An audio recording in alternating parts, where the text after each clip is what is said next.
Boas-vindas! Hoje temos uma exploração aprofundada num tema que é, sim, a espinha dorsal da indústria química e, claro, especialmente do refino de petróleo, as operações unitárias. Vamos dar uma olhada nesses processos físico-químicos que transformam matérias-primas, muitas vezes bem brutas, né, nos produtos que a gente usa todo dia. Exato, e a nossa conversa hoje ela se baseia num material muito bom de formação técnica para operadores de refinaria da Petrobras, e o legal das operações unitárias é que elas são como peças de Lego, sabe? Universais. Lego, gostei da analogia. É, porque entender destilação, absorção ou bombeamento aqui te ajuda a entender processos em, nossa, muitas outras indústrias. São os blocos fundamentais assim para separar, purificar e transformar materiais em larga escala. Entendi. Então, o nosso roteiro hoje começa com o básico do básico: os balanços de massa e energia. Essencial, né? Depois, vamos mergulhar em algumas formas bem engenhosas de separação: destilação, absorção, esgotamento e a extração líquido-líquido, cada uma com seus segredinhos. E não para por aí, não. A gente vai abordar também o mundo dos sólidos. Fluidização, que é aquele fenômeno onde o sólido se comporta quase como um líquido, é fascinante. E a separação sólido-gás com ciclones, super importante no craqueamento catalítico. Ah, o FCC. Exatamente. E claro, não dá para deixar de fora como movimentar tudo isso, né? As bombas. E vamos falar de um problema bem chato chamado cavitação. Perfeito. Então, vamos lá descompactar como essas operações funcionam e, acho que o mais importante, por que elas são tão cruciais para a indústria hoje em dia. Bom, para começar, antes de separar qualquer coisa, a gente precisa entender as regras do jogo, certo? Os conceitos de balanço material, Lavoisier, né, nada se cria, aplicado à massa, e o balanço energético, que é a mesma ideia para a energia. Por que dominar isso é tão vital no dia a dia de uma refinaria? Olha, são absolutamente cruciais. Basicamente por três motivos: controle, otimização e, claro, segurança. Com eles, você sabe exatamente para onde está indo cada quilo de material e cada joule de energia dentro do seu processo. Sem isso, você tá voando cego. Faz sentido. A gente quer ter certeza que o produto valioso está saindo onde deve, que não estamos perdendo energia aquecendo o ambiente à toa. E, fundamentalmente, que não tenha nenhum acúmulo perigoso de material ou energia em algum lugar, sabe? Segurança em primeiro lugar, sempre. Exato. E tem um detalhe operacional que o material destaca bem: a consistência das unidades. No balanço de massa, tudo tem que ir para massa. Quilograma, tonelada, enfim. No de energia, tudo na mesma unidade de energia. Joule, BTU, o que for. Errar na conversão, nossa, pode levar a decisões erradas com consequências bem sérias. Entendido. É a contabilidade rigorosa da coisa toda. Matéria e energia na ponta do lápis. Agora, vamos para a separação. Destilação. Parece simples, né? Ferve de um lado, condensa do outro. Mas aí a gente vê aquelas torres gigantescas na refinaria. A história é outra. O que define se separar dois líquidos por destilação vai ser moleza ou um parto? A palavra-chave aqui é volatilidade relativa. Basicamente, é uma medida. É o quão mais fácil um componente evapora comparado com o outro, numa mesma temperatura. Ah, tá. Se um componente A, digamos, adora virar vapor muito mais que o componente B, a separação é tranquila. Agora, se eles têm volatilidades parecidas, sabe, evaporam quase igual, aí a destilação fica complicada. E cara, o calor que a gente bota lá na base da coluna, ele é o agente que explora justamente essa diferença para fazer a separação acontecer. E o método mais comum na indústria que você vê direto é a destilação fracionada. Aquelas colunas altas, cheias de pratos ou recheios. Como essa estrutura consegue uma separação tão melhor do que só ferver e condensar uma vez? Essas colunas são muito engenhosas. Lá dentro, o líquido desce, né? Por gravidade. E o vapor sobe, borbulhando pelos pratos ou passando pelo recheio. Eles fluem um contracorrente, e em cada estágio desses, seja um prato ou uma altura de recheio, acontece um contato super íntimo entre o vapor que sobe e o líquido que desce. Contracorrente. Um subindo, outro descendo. Isso.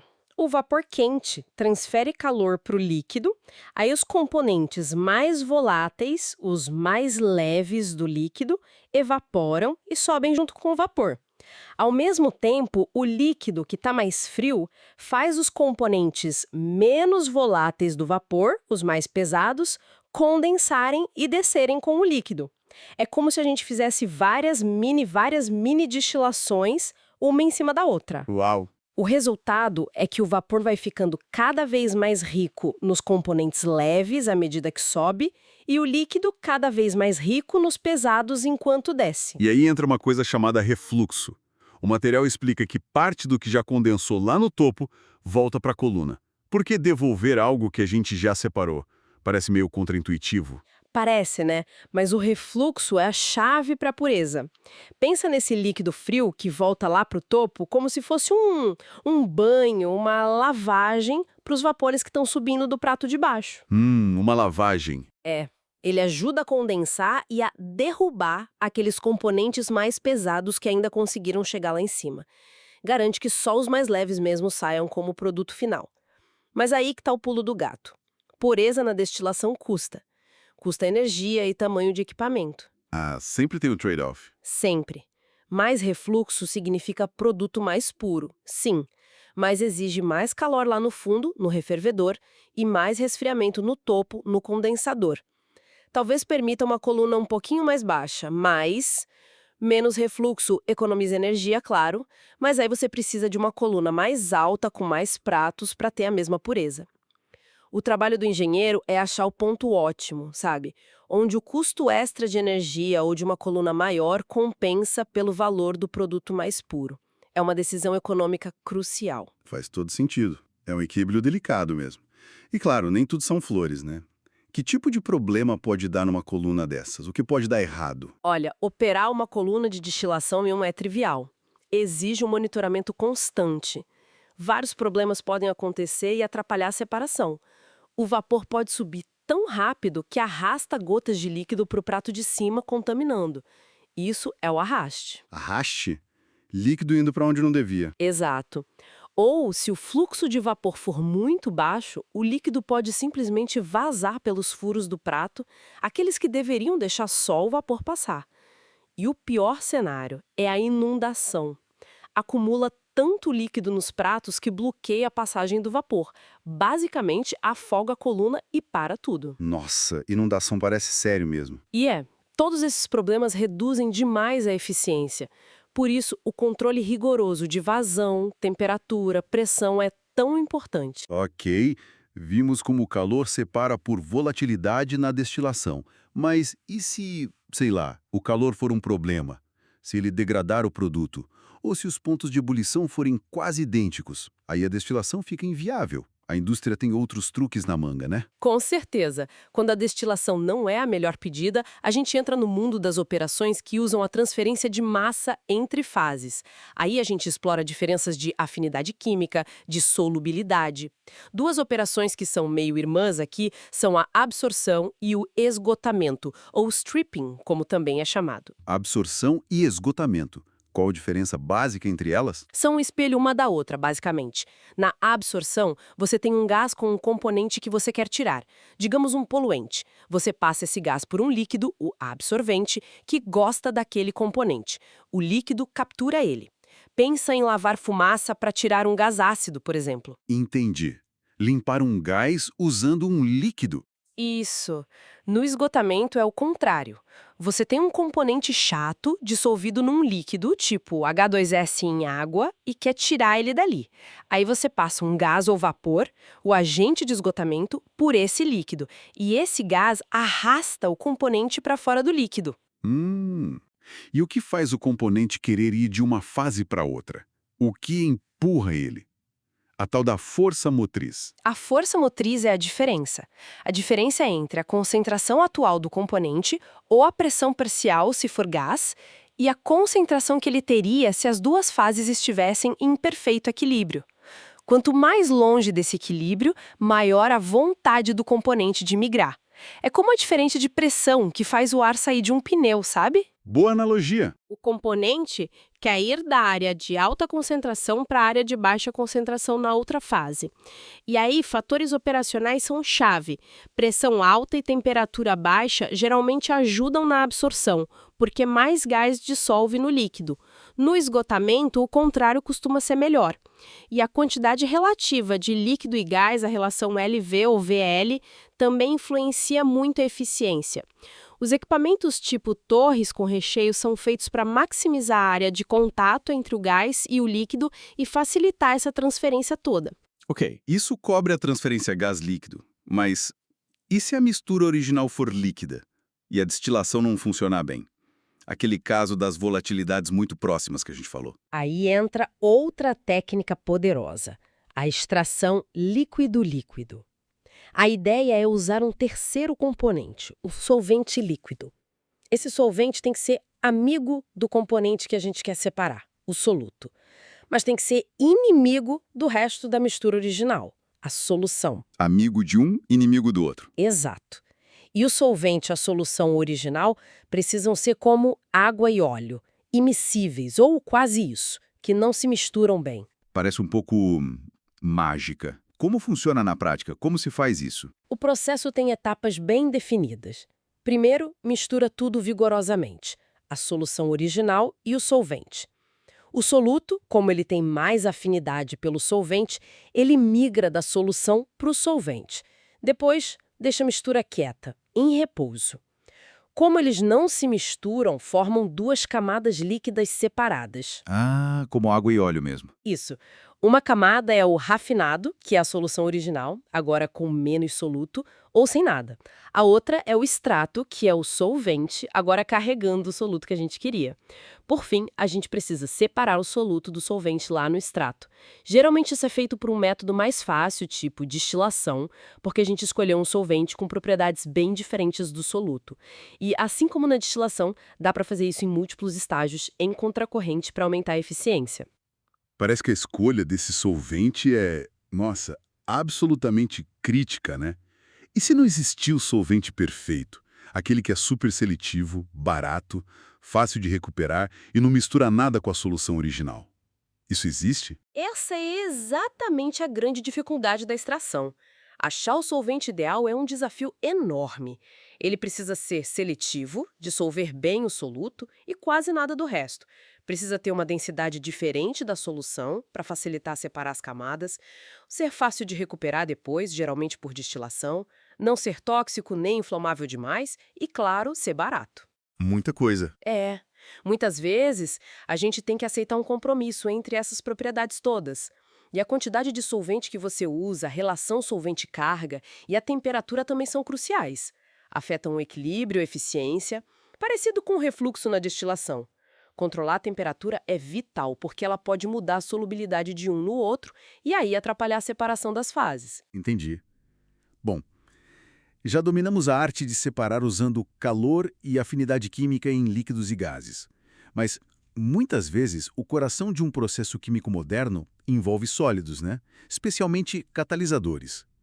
Como a indústria faz para que esses pós fininhos trabalhem de forma eficiente? A resposta, segundo o material, está num fenômeno chamado fluidização. O que raios é isso?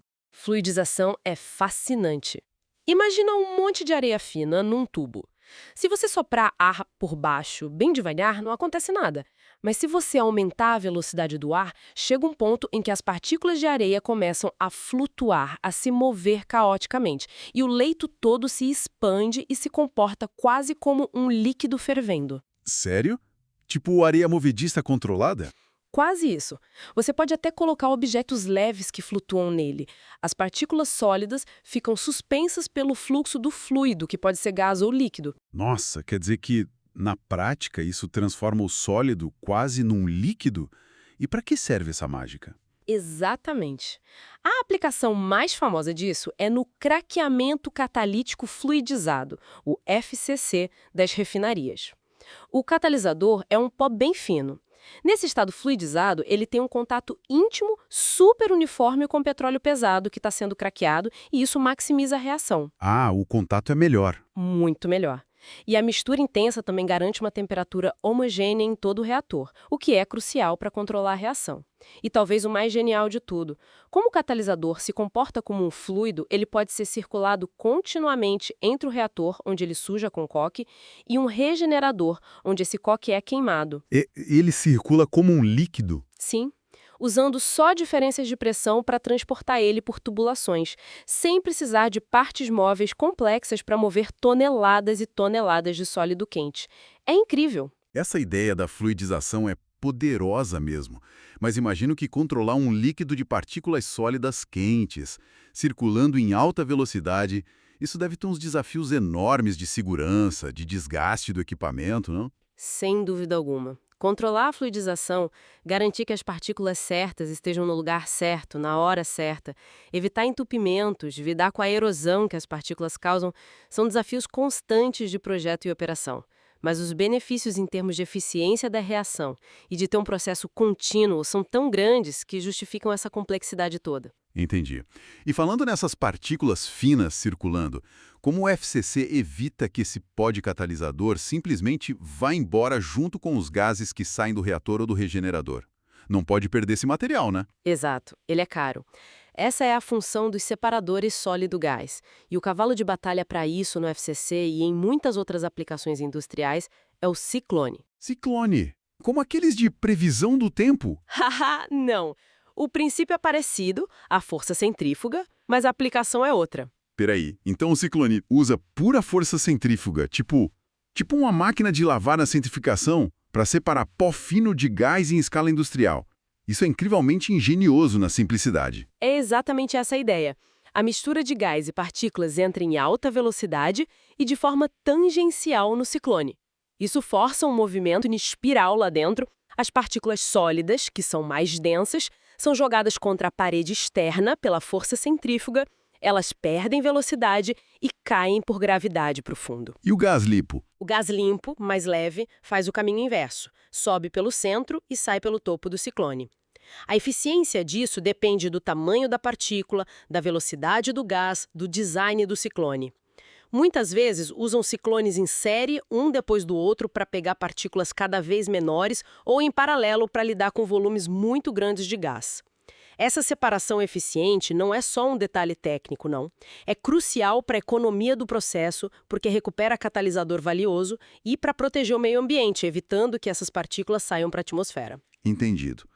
E para fazer tudo isso fluir? Líquidos, gases, até esses sólidos fluidizados, aí a gente precisa das bombas do processo, né? As bombas centrífugas são as mais comuns. Como a gente entende o comportamento delas? Como sabe se está funcionando direito? Ponto de partida são as curvas características. O fabricante fornece isso. São tipo o RG da bomba. A curva principal mostra quanta pressão, a gente chama de altura manométrica, H, a bomba consegue dar para diferentes vazões, Q. H por quê? A curva principal. Isso. Aí tem outra curva que mostra quanta potência ela consome, a potência absorvida, PABs, para cada vazão. E uma terceira que mostra a eficiência, eta, N, em cada ponto.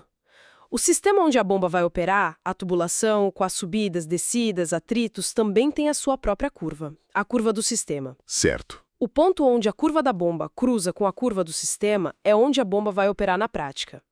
E o objetivo é sempre tentar operar o mais perto possível do ponto de melhor eficiência, o BEP, Best Efficiency Point. BEP, ponto de melhor eficiência. Exato. Operar perto do BEP significa fazer a bomba trabalhar onde ela gasta menos energia para fazer o mesmo trabalho. É como achar a marcha ideal num carro, sabe?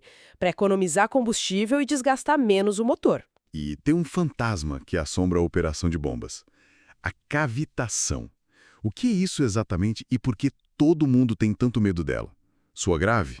E é grave. A cavitação acontece quando a pressão do líquido dentro da bomba, geralmente bem na entrada do rotor, do impelidor, cai tanto que o líquido começa a ferver naquela temperatura. Mesmo que ele esteja frio. Ferver dentro da bomba? Mesmo frio? Como assim? É por causa da pressão baixa. Formam-se bolhas de vapor. Essas bolhas são levadas pelo fluxo para zonas de maior pressão ainda dentro da bomba e aí elas implodem, violentamente. Imagina milhares de microexplosões acontecendo sem parar ali dentro. Meu Deus! O resultado pelo barulho muito característico. Parece que tem pedra passando pela bomba. Vibração intensa, queda brusca no desempenho, a bomba para de jogar o líquido direito.